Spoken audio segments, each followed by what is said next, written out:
नमस्कार दोस्तों।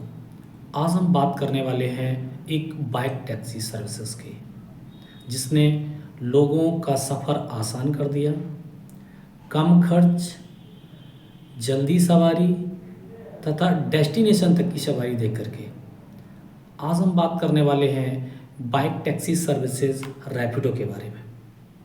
जी हाँ, रैपिडो की शुरुआत 2015 में हुई थी।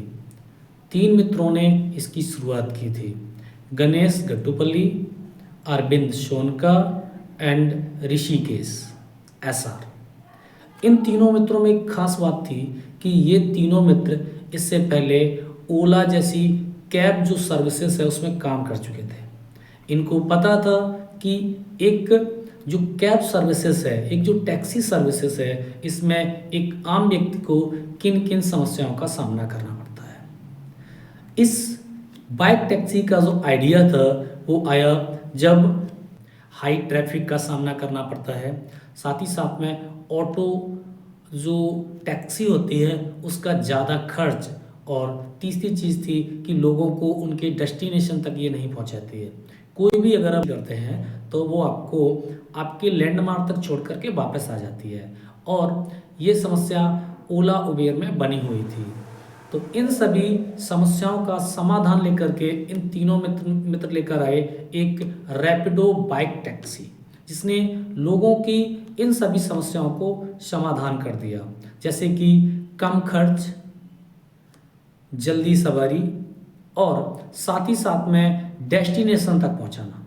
ये सबसे इम्पोर्टेंट पॉइंट था इस रैपिडो का, क्योंकि आज के समय में बड़े शहरों में बहुत ज़्यादा ट्रैफिक होता है, और उस ट्रैफिक की समस्या से निपटने के लिए रैपिडो ने क्या किया कि जो बाइक राइडर्स, जिसको रैपिडो कैप्टन्स के नाम से जानती है, उसने लोकल कैप्टन्स को हायर करना शुरू कर दिया, जो कि उस एरिया के लोकल रूट्स या गलियों को जानते हैं, जिससे कि उनको ट्रैफिक की समस्याएं थी वो नहीं करनी पड़ती हैं। क्योंकि एक बाइक एक ऐसी सवारी है जिसको हम पतली गलियों से होते हुए या दूसरे रास्तों से होते हुए भी ले जा सकते हैं आसानी से। अब हम बात करते हैं कि जब इसकी शुरुआत हुई तो क्या क्या चैलेंजेस का सामना करना पड़ा इस रैपिडो को। तो रैपिडो की बात करेंगे तो रैपिडो को जो चैलेंजेस के सामना करना पड़ा, उसमें पहला चैलेंज था कि जो कुछ स्टेट्स थे वो बाइक टैक्सी को मान्यता नहीं देते, उसको लीगल नहीं मानते थे। तो सबसे पहला जो प्रॉब्लम आई रैपिडो को कि कुछ स्टेट उसको जो एज अ लीगल टैक्सी के रूप में नहीं मानते थे, तो उन राज्यों में रैपिडो वर्क नहीं कर पाई। नंबर 2, पुलिस ट्रैफिक पुलिस के द्वारा उनका चालान करना, साथ ही साथ ऐप पर बहुत ज़्यादा ट्रैफिक होने की वजह से ऐप का क्रैश होना। तो इन सभी समस्याओं का सामना करना पड़ा, लेकिन इन्होंने हार नहीं मानी।